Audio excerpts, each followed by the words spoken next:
মানুষ আগে নিজেকে বড় মনে করে যে আরে অমুকে মানুষ নাকি, সে তো খারাপ মানুষ, আরে ও কি জানে।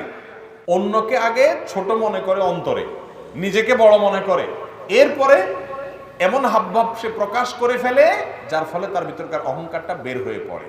তাহলে অহংকারের আসল ঠিকানা কোথায়? অন্তর।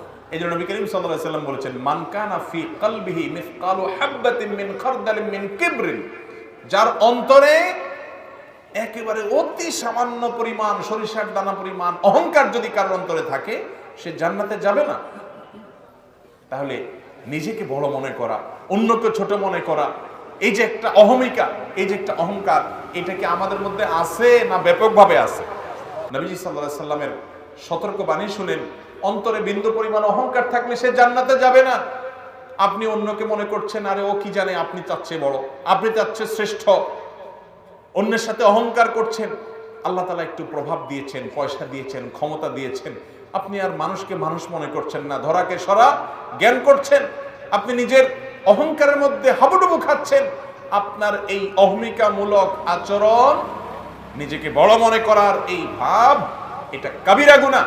অনেকে আছে, আচ্ছা ভাই আমি যে বলছিলাম এই কাজগুলো দেখা যায় না, একটা মানুষ দেখবেন মাশাআল্লাহ বিনয় করে শরীর ভেঙে চড়ে পড়তেছে কাঁচামুচো করে, বাহির দেখে বোঝার উপায় নাই লোকটার অন্তরে অহংকার আছে, নামাজ কালাম পড়ে, রোজা রাখে, যাকাত দেয়, হজ করে, হাসি মুখ, দাড়ি মুখ, মুখের মাথায় টুপি আছে, শরীরে পাঞ্জাবি জুব্বা আছে, অনেক ভালো ভালো কাজ করে, সবই ঠিক আছে, মাগার তার অন্তরের মধ্যে অহংকার আছে। এই অহংকারটা কি দেখা যায়? সব সময় দেখা যায় না।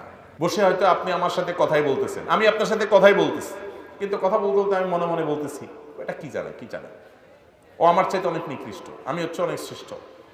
তলে তলে আপনাকে তুচ্ছ মনে করলাম, আমি মুখে কিছু বললাম না, আপনি বুঝতেও পারবেন না যে আমার ভিতরে কি আছে, অহংকার আছে, ঘরে ঘরে জনে জনে আছে, অহংকারের রোগে রোগী। ইবলিস হয়েছে কিসের কারণে? এই অহংকারের কারণে। সে বলেছিল খালাকতানি মিন নারিন ওয়া খালাকতাহু মিন তিন, আমাকে আগুন থেকে সৃষ্টি করেছেন, তাকে মাটি থেকে সৃষ্টি করেছেন, আল্লাহ আমি কেন তাকে সিজদা করব? এই যে অহমিকা করেছে, শয়তান হয়ে গেছে। এই অহংকারটা আমাদের মধ্যে আছে না নাই? এই জন্য যখনই অন্তরে এরকম অহংকার আসবে, আত্মশাসন করতে হবে, নিজেকে নিজে শাসন করতে হবে যে না, তুমি কিসের ভিত্তিতে অহংকার করো? তোমার চাইতে কত যোগ্য মানুষ রাস্তা রাস্তায় ঘুরে, শয়তান তোমার চেয়ে বেশি নেকামল করছে, তোমার চেয়ে বেশি জ্ঞানী ছিল, তোমার চেয়ে বেশি বড় আলেম ছিল, তারপরে সে শয়তান হয়ে গেছে, চির জাহান্নামী হয়ে গেছে। তোমার অহংকার করার সাজে না। তোমার মধ্যে যদি জ্ঞান বেশি থাকে, এলেম বেশি থাকে, আমল বেশি থাকে, ক্ষমতা বেশি থাকে, টাকা পয়সা বেশি থাকে, বিদ্যা বুদ্ধি বেশি থাকে, এই সব কিছু তো আল্লাহর দেওয়া, তুমি অহংকার করা সাজে না। এগুলো সব তো আল্লাহ তোমাকে ভিক্ষা দিয়েছে। অহংকার করলে আল্লাহ করবে, তোমার অহংকার সাজে অন্তর দ্বারায়। এই কবিরা গুনাহটা আমরা করি কি করি না বলেন? এই জন্য আল্লাহর কাছে দোয়া করতে হয়, আল্লাহুম্মা জাআলনি ফি আইনি সাগীরা, আল্লাহ আমাকে আমার নিজের চোখে আপনি ছোট করে দেন, আল্লাহ আমাকে আপনি বিনয়ী করে দেন, আল্লাহ আমার মধ্যে যেন অহংকার না আসে, আমি যেন নিজেকে বড় না মনে করি, আমি যেন আমিত্ব অহংকার নিয়ে না চলি, আমার ভিতরে যেন বিনয় থাকে। আল্লাহ তাআলা আমাদের সবাইকে বিনয়ী হওয়ার তৌফিক দান করুন। বাইরে অহংকারীকে কেউ দেখতে পারে না, বিনয়ী মানুষকে সবাই ভালোবাসে, জমিনওয়ালারাও ভালোবাসে, আসমানওয়ালাও ভালোবাসে। বিনয়ী হব তো ইনশাআল্লাহ। বিশেষ করে যখন রাগারাগি হয়, ঝগড়াঝাটি হয়, চুলের থেকে নুন খসে, তখন দেখা যায় কার ভিতরে অহংকার কি পরিমাণ আছে। ঠিক না বেঠিক?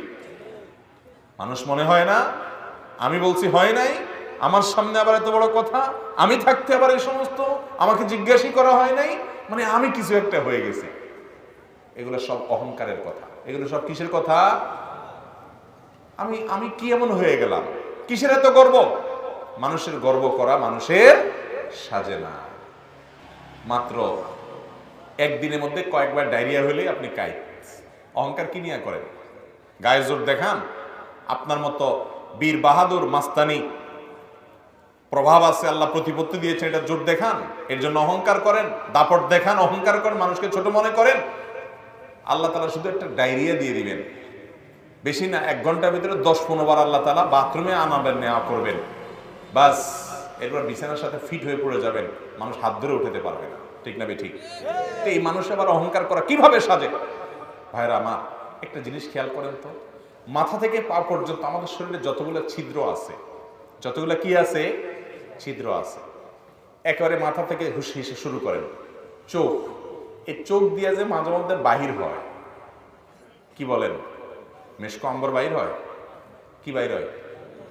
কেতর বাইর হয়, ঠিক না? ঘুম থেকে উঠেন, চোখ দিয়ে ময়লা বাইর হয় না? নাক দিয়ে কি বাইর হয়? নাক দিয়ে খুব দামি মূল্যবান কোনো জিনিস বাইর হয়, ময়লা বাইর হয় না? কান দিয়া একটা একটা করে মিলান, কান দিয়ে কি বাইর হয়? না পবিত্র জিনিস, যার তোলা অনেক দামি, এরকম কিছু ময়লা বাইর হয় না? কান দিয়ে কেতর বের হয় না?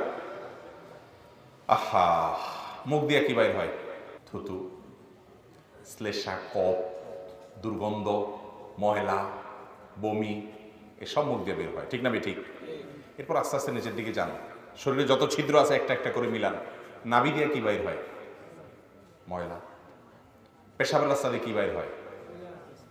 আর ময়লার রাস্তা দিয়ে তো ময়লাই বাইর হয়। ভাইরা আমার, মাথা থেকে পা পর্যন্ত পুরো শরীরের যতগুলো ছিদ্র আছে, আল্লাহু আকবার, প্রতিটা ছিদ্র দিয়ে শুধু ময়লা আর ময়লা বের হচ্ছে। একটা বেলুনের মধ্যে বা একটা প্লাস্টিকের কোনো পলিথিন ইত্যাদির মধ্যে যদি শুধু ময়লা দিয়ে পরিপূর্ণ করেন, 20টা 30টা 40টা 50টা ছিদ্র যদি করেন, সবগুলোতে কি বাইর হবে? সবগুলোতে কি বাইর হবে? তাহলে একটা বেলুন যদি ময়লা দিয়ে পরিপূর্ণ হয়, ওইটাকে যত ছিদ্র করবে সবগুলো দিয়ে ময়লা বাইর হয়, তাহলে আমার পুরো শরীরের ভিতরে এরকম ময়লা ভরা যতগুলো ছিদ্র আছে সবগুলোতে শুধু ময়লা বের হচ্ছে। ওই ময়লা ভর্তি বেলুন আর আমার ভিতরে পার্থক্য নাই। আমার অহংকার করা, বড়াই করা, গর্ব করা, বড়ত্ব দেখানো, অহমিকা করা, নিজেকে কিছু একটা বানানো, এটা মূর্খতা, মিথ্যা মিথ্যা মিথ্যা। অতএব অহংকার মানুষকে সাজে না। এই জন্য আল্লাহ রাব্বুল আলামিন হাদিসে কুদসিতে বলেছেন, আল কিবরিয়া উরিদাই, অহংকার হলো আমার চাদর। মান্নাজাআনি, যে ব্যক্তি আমার চাদর নিয়ে টানাটানি করবে তাকে আল্লাহ রাব্বুল আলামিন উচিত শিক্ষা দিবেন, তাকে আল্লাহ তাআলা জাহান্নামে দিবেন, ছেড়ে ফেলবেন। অহংকার মানুষকে সাজে না। আল্লাহ তাআলা আমাকে আপনাকে বিনয়ী হওয়ার তৌফিক দান করুন।